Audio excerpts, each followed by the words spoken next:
A very good friend of mine told me something the other day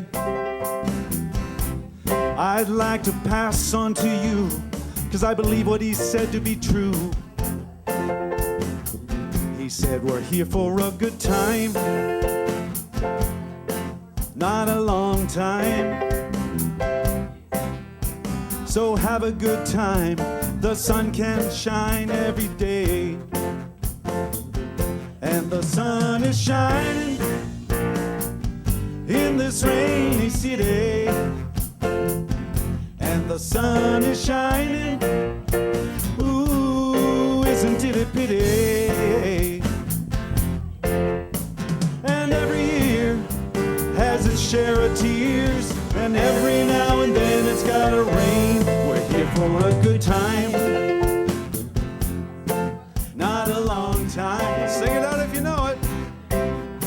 So have a good time, the sun can shine every day. And the sun is shining in this rainy city. And the sun is shining, ooh, isn't it a pity? And every year has a share of tears, and every now and then it's gotta rain. We're here for a good time, Here for a good time, not a long time. not a long time. So have a good time, the sun can shine every day. We're here for a good time, Here for a good time, not a long time. not a long time. So have a good time, the sun can shine every day. We're here for a good time, Here for a good time, not a long time. not a long time. So have a good time, Have a good the sun can time. shine every Sun day. can shine every day. So have a good time, the sun can shine every day. So have a good time, the sun can shine every day.